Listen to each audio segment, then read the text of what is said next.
Oke, kita lanjutkan adik-adik ya. Function ya, function. Nah, jadi kalau function ini ya, kalau kita menggunakan guiding yang ada di sini ya, a function is in Python is defined using keyword def. Ya, ini ada def ya, followed by function name dengan nama functionnya. Misal saya punya function 0, maka saya panggil function 0, saya teruskan di function 0. A signature within parenthesis, ada buka kurungnya, and colon ya, ada apa namanya titik dua. The following code with one additional level of indentation is the function body. Jadi nanti kita bisa memanggil menginstruksikan suatu perintah di sini. Terserah mau memanggil apa atau mengeluarkan apa di situ.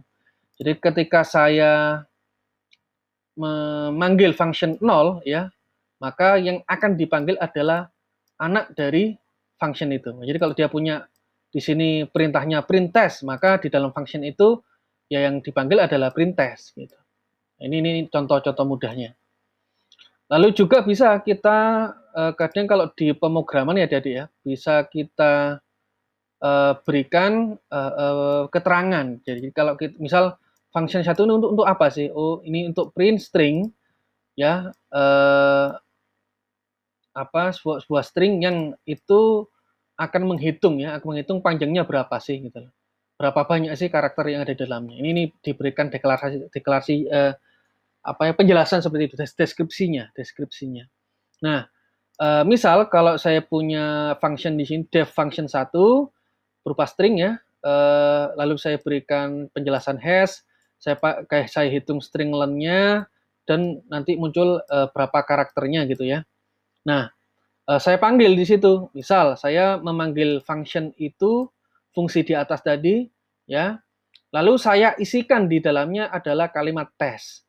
Maka yang mungkin muncul dia akan menghitung berapa banyak karakter di dalam kalimat ini, tes ini. Oh, ternyata tes has 4 karakter ya.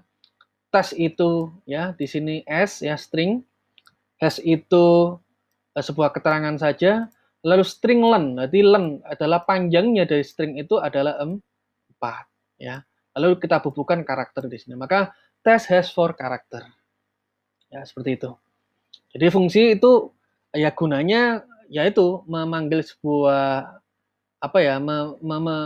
memanfaatkan sebuah perintah ya yang bisa kita panggil ya melalui sebuah nama fungsi. Gitu, nama fungsi. Ya. Jadi kita tidak perlu membuat sebuah secara sequence ya, tidak secara sequence. Kalau secara sequence kan gini.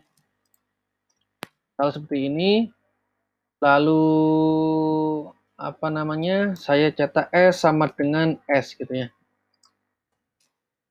Ini kan sequence ya, ini sequence. Kalau kita modelnya sebuah function, maka kita hanya cukup memanggil functionnya saja, lalu kita masukkan kalimat apa yang mau dihitung karakternya, nanti function satu ini akan memasukkan tes ke dalam parameter di sini. Ya, parameter di sini S ya. Seperti itu.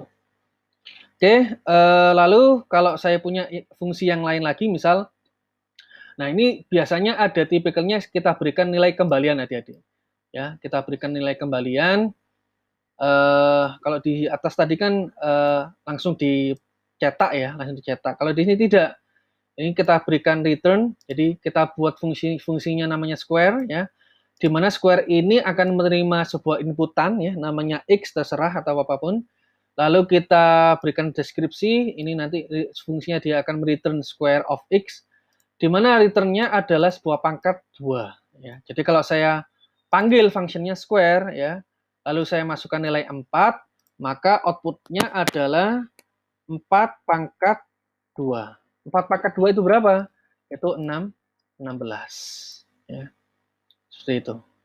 Kita panggil saja fungsinya, lalu kita masukkan variabel kita, 4. Gitu ya. Lalu contoh lain ya.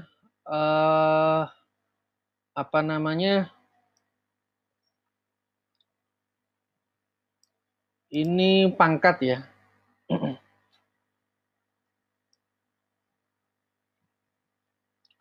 Ini pangkat misal juga bisa barengan gitu ya.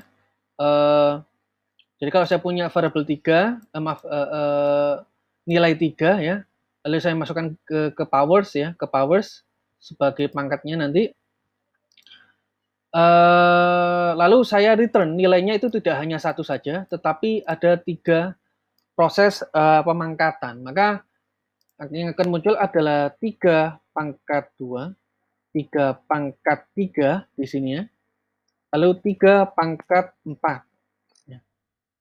Maka yang muncul adalah 3 pangkat 2 itu 9, 3 pangkat 3 itu 27, 3 pangkat 4 itu 81. Ya. Jadi kita tinggal panggil aja powers 3, maka akan muncul seperti ini. Oke.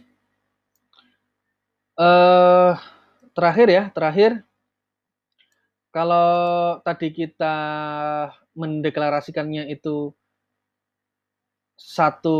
semuanya itu bisa kita panggil ya per bagian dari per value tadi. Jadi kalau saya mempunyai variabel x2, x3, x4 adalah isinya function dari powers yang isinya adalah 3, maka saya bisa ambil suatu nilai itu langsung dari variabelnya. Jadi x3 maka saya panggil x3 adalah 27. Kalau saya ganti x2 ya,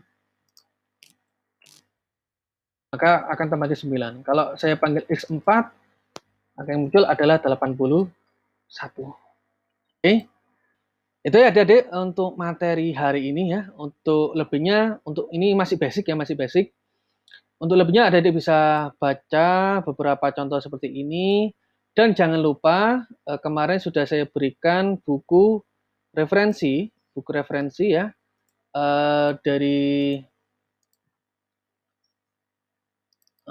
sini ya, punyanya Pak Richard ya, Pak Richard. Nanti adik-adik bisa belajar otodidak ya, mulai halaman 1 hingga nanti ke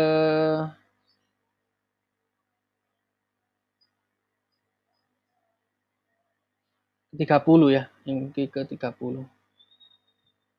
Nah, sampai ke sini ya. Nanti adik-adik silakan dipelajari ya. Nah, sebelum chapter 3 pokoknya, chapter 1 sama 2. Silakan dipelajari dulu ya.